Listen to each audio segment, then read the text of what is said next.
It is early afternoon Pacific time on August the 14th, 2020, almost halfway through August. Doesn't time fly when you're having fun, Keith? It does indeed. It's just reminding me, it's my birthday on the 27th, coming up soon. You're almost 60, right? I'm not going to comment on that, but I'm looking up your age anyway. So mid-August 2020, Keith, it's hot out there. Should we be hustling as entrepreneurs or investors? What's going on this week? It's an interesting week. Last week we talked about TikTok a lot, and to be honest, we could have talked about it this week as well because there's a heck of a lot happening. But I felt that in the interest of those who watch or listen to us, we should kick off with a good news story from Elizabeth Yin from Hustle VC. Yeah, I gave you that intro and you missed it. I said, "Is this a week for hustling?" And you missed my hustle reference. Oh, I made a big mistake, but jumped on that one. You could have hustled. You're not a hustler, Keith. I can make up for it by doing this. Oh, how about that? Wow. That's like CNN. So this Elizabeth Yin. Elizabeth Yin is your kind of paradigmatic hustler. Is that right? Yeah. Well, her firm is called Hustle VC. It's about 2 years old. She formed it with one other person. They're both Asian Americans. They spent 12 months-ish raising an $11.5 million fund. And she writes a very long narrative about everything she had to do to accomplish that. And, as somebody who's raised a lot of money in my time, I think I'm getting close to $500 million raised. I always say to people, it's really hard to raise money, and no one believes me. They think there's some kind of magic to it. Well, I have to. I mean, I don't know who you're talking to, but as someone who has raised money, usually with a massive lack of success in the past, it's the hardest thing to do. And anyone who would disagree with that is clueless, who has no idea. Because getting someone to write you a check that you would put in your bank account and then use it either in your firm or to invest in other people, it requires a huge amount of trust and belief. It's an incredibly hard job. Yeah. And even people who can afford to lose money, which is probably most investors in funds, nonetheless don't want to lose money. They want to make money. So they're all hyper competitive, firstly. And secondly, just because you have a lot of money doesn't mean that you suddenly become more liberal with your cash. Right. So Elizabeth documents how she did more than 350 meetings in less than a year. And she puts a graph of how successful she was. And for the first 6 months, she only had one commitment, which was a big commitment. It was $4 million. And only in the last month of the year did it go to the 11.5 million level. So she got so many no's and put so much effort in. And I thought it was a fairly typical story, and it's worth focusing on.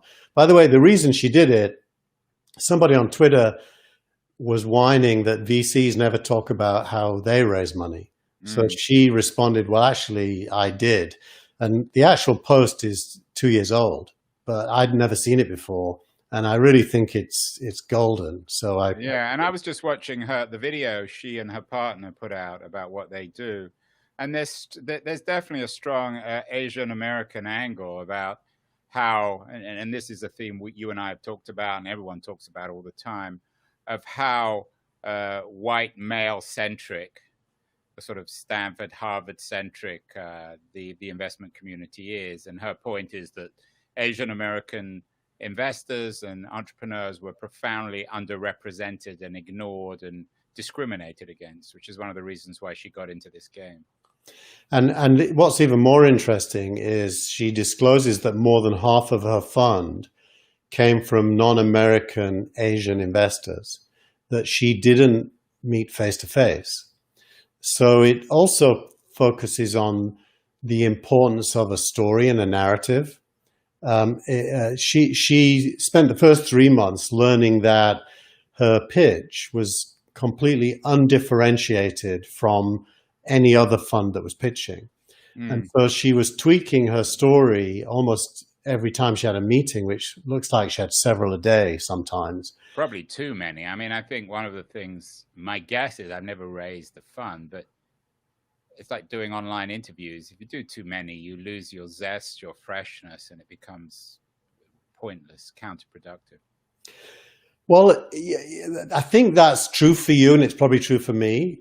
I don't get the impression it's true for her. I get the impression she grew into the raise and didn't resent the effort because she was convinced it was going to work, and it was just a question of time and improvement. So it's a really amazing work ethic. It is amazing, although the only thing I would say is that in contrast with a lot of entrepreneurs, she'd made her money, and this was certainly an exciting and ambitious endeavor, but she doesn't need this to pay her bills. She doesn't have a big burn. So she was under, I think, slightly less pressure than the typical entrepreneur. Isn't that fair? I'm not convinced that's true. Actually, I don't know her personal circumstances. Well, she made, I mean, from my understanding, she and her partner made money as entrepreneurs independently from one another, and that's what drew them into the fund game. But that can often give the wrong impression, Andrew. I mean, I've made money from things, decent amounts of money, but I can tell you the life of an entrepreneur is like a wave sign. Well, you have a very high burn rate, Keith. You only drink champagne, right? Red wine, actually, but red wine, champagne, and you live in a palace in Palo Alto, so you have a particularly large burn. By contrast, she slept on people's spare beds, so she definitely was not splashing money around as she traveled. But in your view, you're an insider on this. You know the ups and downs of raising money, both as an entrepreneur and in terms of a fund. What's harder, raising money for a fund or raising money for your own startup? They're very different because the investor base is different. They're both hard. I've tried to raise a fund. I've never told you the story, but I'll give you 1 minute. After TechCrunch was sold, I tried to raise. Actually, I started investing my own money with a friend, Kambiz Hushmand, and we were very successful. We went from 0 to 7 million net asset value in like 12 months, and then raised $700,000 of other people's money, and we got to something like 4x cash on cash and 12 times the investment base in net asset value in about 2.5 to 3 years. So we're doing very well. And I tried to raise a fund based off of that, 25 million. And even though I have a really quite a decent track record, I failed to raise a fund. You know why? I didn't know the investor base. You need to know family offices and wealthy individuals, and I didn't. So it was really hard just to even get in. I know a number of other successful entrepreneurs or relatively successful entrepreneurs, high profile entrepreneurs who haven't succeeded in raising a fund. I mean, the reality is if you raise the fund, then you become the king of the jungle. Then you're only accountable to the fund managers, right?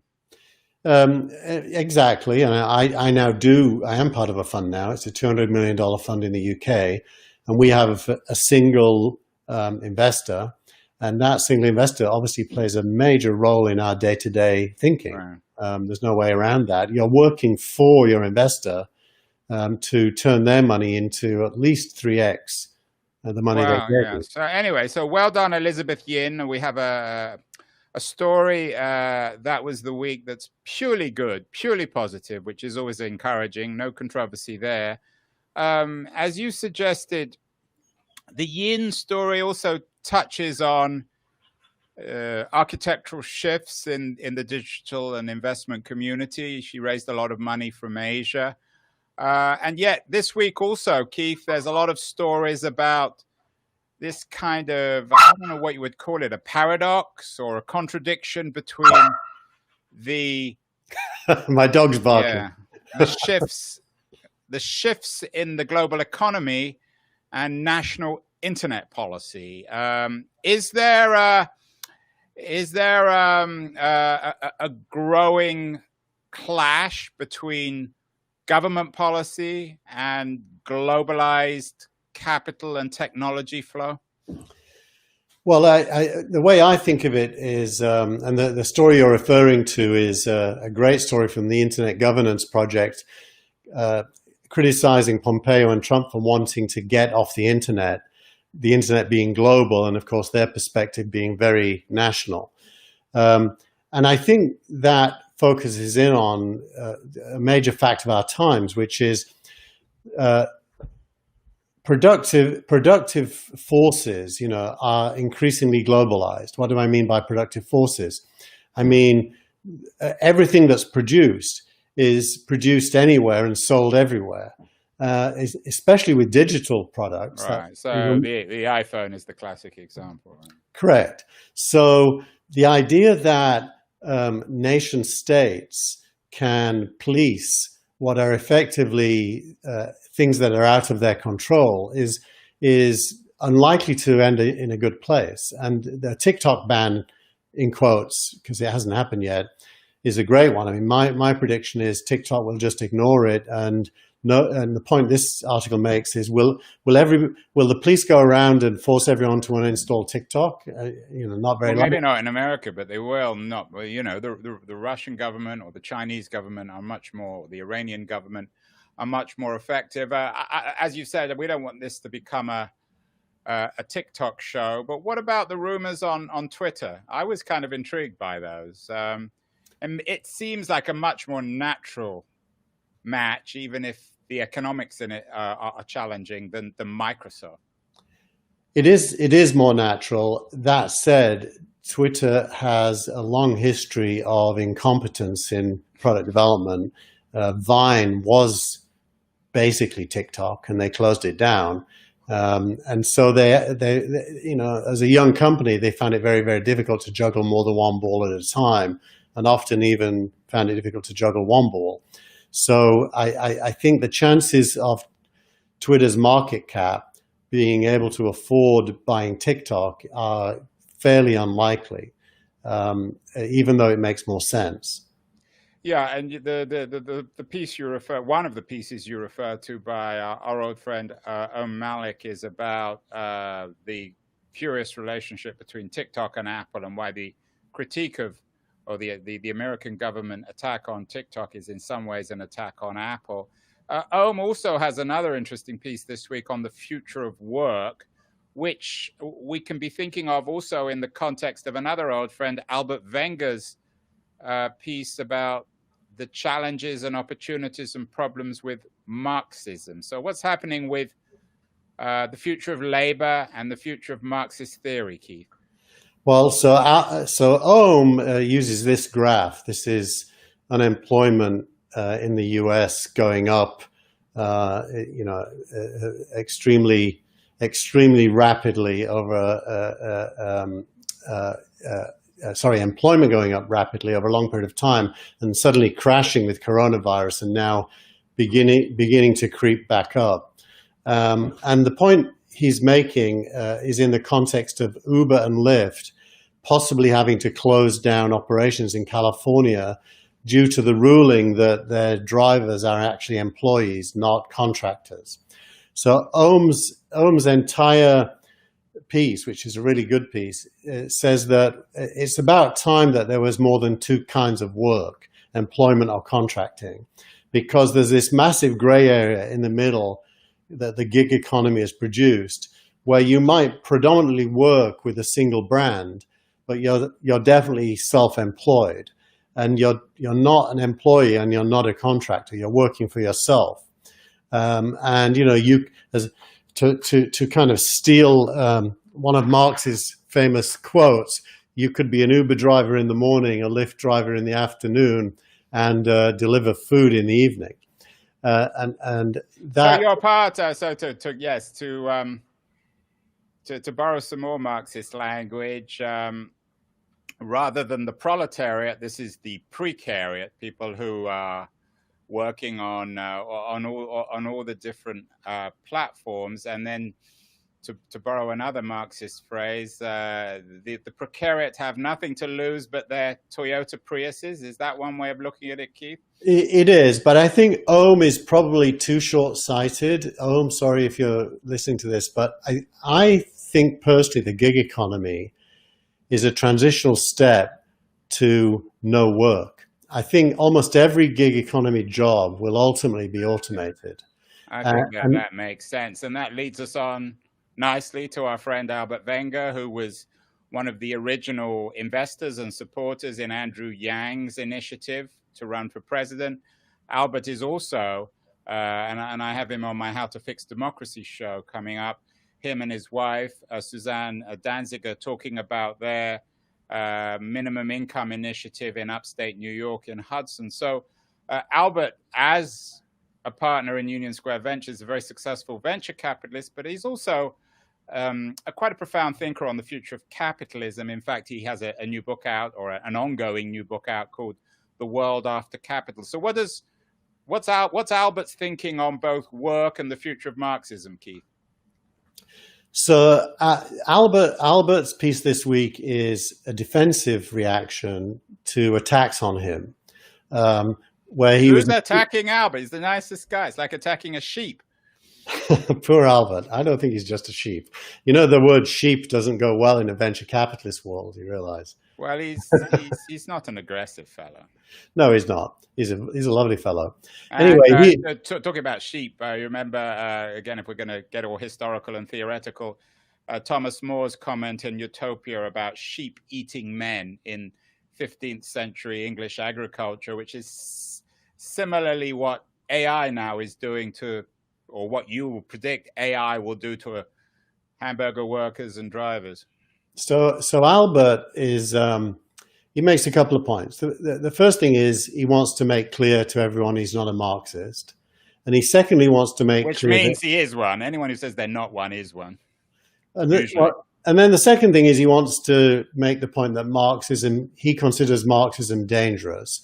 But he also makes the point that poor capitalism is leading to a renewed interest in Marxism. And so he basically sets up this thought context of bad capitalism leads to a re-interest in Marxism, which is dangerous. And then he wants to posit his own kind of alternative. Now, the reasons he thinks Marxism are dangerous, I think, are wrong. He makes the point that Marxism can't scale because central planning can't scale.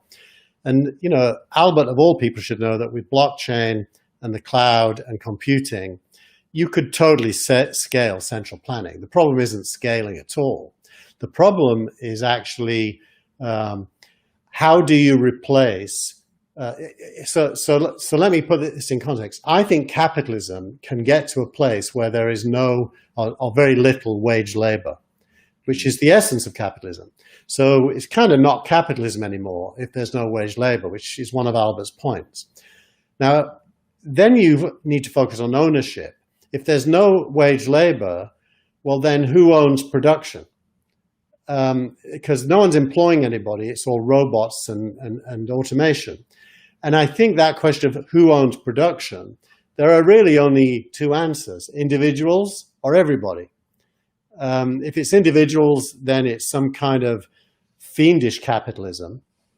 And if it's everybody, it's some kind of communism. And there really isn't anything in between those two in my mind, by the way. And I think it's very likely the human race eventually gets to everybody owns everything. And universal basic income and devices like that are how we measure buying capacity and so on. In that sense, I think Marx is a really relevant person to read still, despite all the failings of communist movement. Yeah, I have two responses to this. On the one hand, it sounds ludicrous, particularly given the developments in the economy over the last 6 months, where, I don't know, whatever it is, 60-70% of the American economy now is dominated by about 5 companies. On the other hand, coming back to Marx, of course, didn't see the state as being the final stage. He saw the state as a as the means by which you redistribute ownership or you socialize or communize ownership. So I'm not sure what Albert's reading. I mean, his version of communism or Marxism is not a Marxist version. It's a Leninist one, which is not Marxism. Well, I'd correct you one notch more. It's a Stalinist one. It's not even a Leninist one. Poor Albert, Keith. Now I said he was a sheep and you defended him. Now you're saying Albert's a Stalinist? No, I'm not. I'm saying his interpretation of Marxism is using the Stalinist version of Marxism as his critique base. And Marxism and Stalinism are not the same thing. No, and I agree. And it's no coincidence. I think Albert's, I don't know if he's right, but he's correct to say that the problems with capitalism are resulting in a new interest in Marxism. Richard Wolff, who's probably America's leading Marxist thinker, economist, we interviewed him on How to Fix Democracy. And we interviewed a lot of famous people, including Madeleine Albright and all sorts of other people. And Richard Wolff is still the most popular interview. So there is a great deal of interest. And finally, Keith, what would that was the week be if we didn't mention your superhero, Paul Graham?